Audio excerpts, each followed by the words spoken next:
Assalamualaikum warahmatullahi wabarakatuh. Sebelumnya, perkenalkan nama saya Iqbal Fadli Setiawan dengan NIM 36014221116 dari Prodi Pendidikan IPS. Di sini saya akan menjelaskan materi PowerPoint saya tentang mengatasi permasalahan pendidikan di Indonesia. Jadi, rendahnya tingkat pendidikan di Indonesia adalah salah satu permasalahan utama yang harus diatasi. Dengan itu, di presentasi kali ini saya akan menjelaskan tentang faktor-faktor permasalahan dan solusinya. Permasalahan dalam pendidikan. Yang pertama, ada kurangnya akses, yang dimana banyak daerah di Indonesia yang tidak memiliki akses yang memadai ke sekolah dan sarana pendidikan lainnya. Jadi bisa dibilang di berbagai pelosok di daerah terpencil di Indonesia itu tuh akses menuju sekolahnya tuh masih susah banget.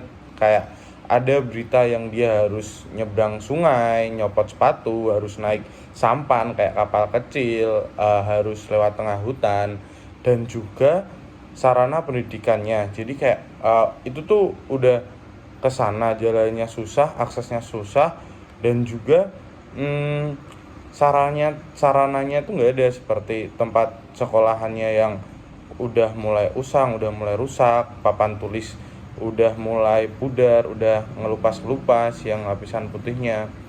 Dan kemudian yang kedua, mentalitas masyarakat yang beberapa masyarakat masih memiliki pandangan bahwa pendidikan bukan hal yang penting. Jadi ini juga masih mengakar di lingkungan masyarakat, seperti kayak pendidikan tuh nggak penting, yang penting kerja dapat uang buat hidup sehari-hari. Itu masih banyak dilakuin di daerah pedesaan. Dan juga kurikulum tidak menarik. Kurikulum yang kurang menarik membuat siswa kurang tertarik belajar dan menyebabkan kebosanan. Ini juga berpengaruh dalam permasalahan dalam pendidikan, di mana menurut saya siswa itu banyak melakukan adaptasi terhadap kurikulum, yang dimana setiap beberapa tahun sekali kurikulum itu berganti dan siswa harus adaptasi lagi, dan mungkin menurut siswa juga kurikulum tersebut tidak menarik, dan juga pengajar yang tidak berkualitas. Jadi kualitas pengajar yang masih rendah.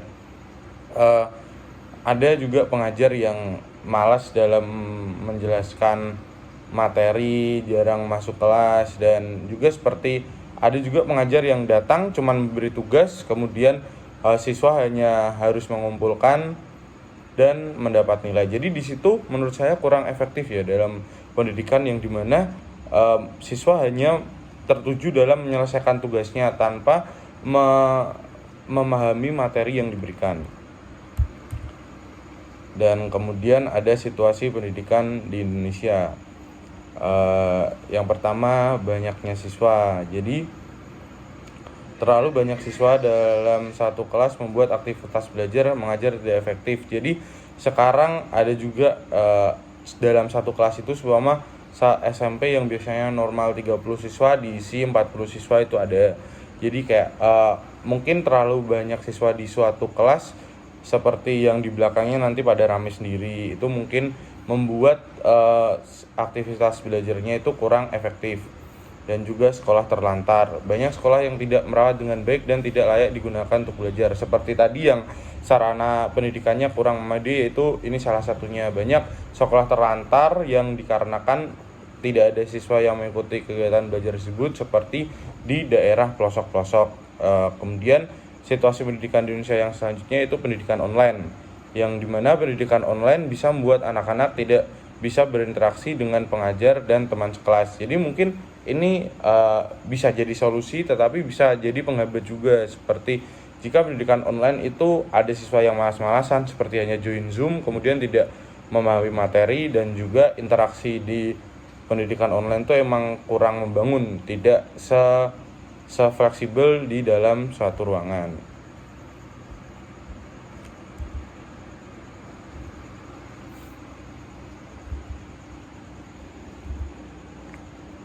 Dan kemudian maaf tadi terskip slide-nya. Nah, dengan situasi terus solusi untuk permasalahan pendidikan. Yang pertama ada yang tentunya penggunaan teknologi. Jadi teknologi itu tadi bisa menghambat, tetapi juga bisa digunakan untuk memudahkan belajar. Seperti sekarang materi tidak hanya bisa didapatkan dalam buku, tapi juga bisa di internet dan di mungkin AI yang memberikan pengetahuan kita secara luas dan secara gampang, dan juga pengajaran yang menarik. Ini juga bisa menjadi solusi untuk permasalahan pendidikan, yaitu bisa pembuatan kurikulum itu bisa dibuat lebih menarik, bisa agar anak-anak siswa itu tertarik untuk belajar. Dan kemudian ada pelatihan bagi pengajar. Jadi tadi kan mungkin hambatannya kayak pengajarnya itu kurang berkualitas. Jadi di sini ada juga bisa dilakukan oleh pemerintah di Dinas Pendidikan, itu melakukan pelatihan untuk mengajar bagaimana sih cara memberikan pendidikan yang menarik bagi siswa.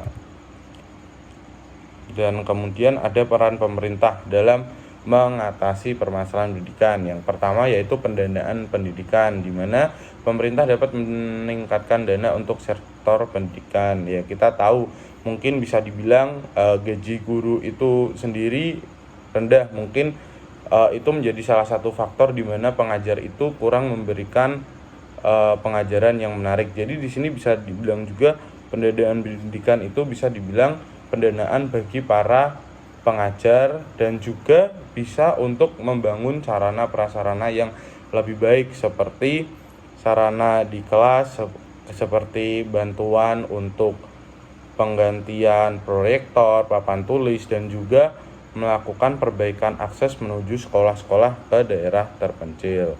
Dan kemudian regulasi pendidikan. Pemerintah harus membuat regulasi yang membuat pendidikan lebih maksimal dan lebih menarik bagi anak-anak untuk belajar. Ini bisa dibilang juga dalam pembuatan kurikulum tersebut, yang harus membuat kurikulum yang dimana siswa tertarik untuk belajar.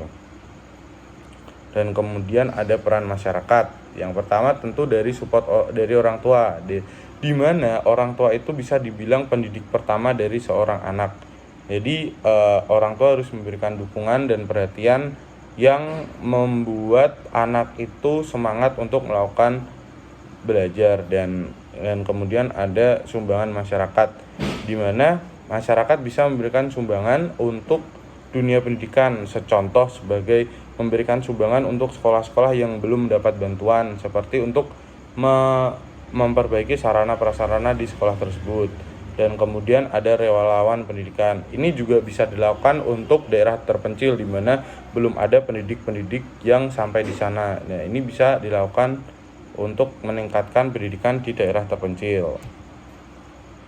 Dan juga tadi kan solusi, tapi tentu juga ada tantangan dalam implementasi solusi pendidikan. Yang dimana yang pertama itu ada keterbatasan dana. Yang pastilah dana itu untuk dana untuk pendidikan itu emang terbatas ya. Jadi emang di sini tuh butuh tambahan dana yang signifikan dan masih menjadi tantangan yang besar. Dan juga perubahan mentalitas, di mana mentalitas masyarakat yang memandang pendidikan sebagai hal yang tidak begitu penting itu sangat sulit untuk diubah. Dan juga kurangnya sumber daya, yang dimana fasilitas pendidikan ini emang kurang memadai ya. Jadi, dan juga sumber daya manusianya itu sendiri. Dan kemudian saya ucapkan sebagai penutup, yaitu meningkatkan kualitas pendidikan di Indonesia membutuhkan upaya bersama dari semua pihak. Jangan pernah berhenti menuntut ilmu dan berjuang untuk masa depan yang lebih baik. Jadi bagaimanapun kita melakukan solusi untuk pendidikan di Indonesia, kita harus melibatkan semua pihak. Kita tidak bisa hanya menggantungkan dari pemerintah, dari masyarakat. Emang semua kalangan harus berjuang dalam meningkatkan kualitas pendidikan. Sekian yang dapat saya sampaikan. Wassalamualaikum warahmatullahi wabarakatuh.